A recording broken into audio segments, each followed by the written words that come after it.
আজকের আমাদের গল্পের নাম ডাক্তারখানার ভূত। অনেকদিন আগের কথা। আমাদের বাড়ি গ্রামের দিকে। গ্রামের কারো শরীর খারাপ হলে কাছাকাছি কোনো ডাক্তারখানা ছিল না।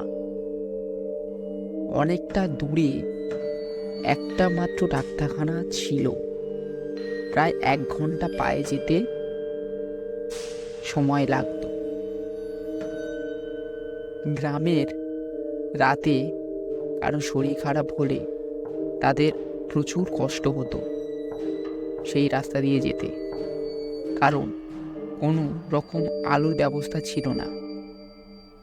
একদিন সেরকমই সময়ে আমার ভাইয়ের খুব জ্বর এসেছিল রাতে। প্রায় তখন বাজে রাত 9টা। তো জানি না সেই ডাক্তারখানাটা খোলা আছে কি না। ভাইয়ের খুব শরীর খারাপ, তাই ভাইকে নিয়ে সেই একদিন রাতে গ্রামের রাস্তা দিয়ে ডাক্তারখানার দিকে রওনা দিলাম। আস্তে আস্তে যাচ্ছি সেই রাস্তা ধরে।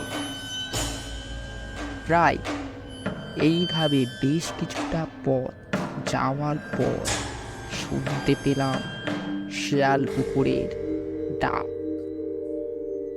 প্রায় 1 ঘন্টা যাওয়ার পর অবশেষে ডাক্তারখানাতে এসে পৌঁছালাম। গিয়ে দেখলাম যে ডাক্তারখানাটা বন্ধ হয়ে গেছে। আমি ডাক্তারখানার ভিতরে বন্ধ অবস্থায় অদ্ভুত একটা শব্দ শুনতে পাই। ভাবলাম ডাক্তার বাবু কি ভিতরে আছেন। পাশে একটা জানালা ছিল, সেই জানালার ভিতর দিয়ে দেখার চেষ্টা করলাম। হঠাৎই জানালার পাশে গিয়ে জানালার কিছুটা অংশ ফাঁকা ছিল, সেখান থেকে চোখ দিয়ে দেখতে আমার শরীর ঘিন ঘিন করে উঠল। দেখলাম দুটো অশরীরী ছুরি কাঁচি নিয়ে দুজন মিলে একজনা অপারেশন করছে। অশরীরীগুলো কিছুক্ষণ পর হঠাৎই মনে হলো আমাদেরকে দেখতে পেয়েছে। আমরাও তারপর সেই দেখে আমরা ছুট মারলাম। দেখলাম সেই অশরীরীগুলো আমাদের পিছন পিছন আসছে। আমরা বুঝতে পারছি সেই অশরীরীগুলো আমাদের পিছন পিছন আসছে। হঠাৎই সামনে একটা বাড়ি দেখতে পেলাম।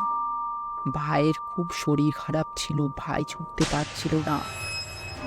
আমরা সেই রাতটা সেই বাড়িতে আশ্রয় নিয়ে সেই বাড়ির লোকেদেরকে সবকিছু আমরা খুলে বললাম।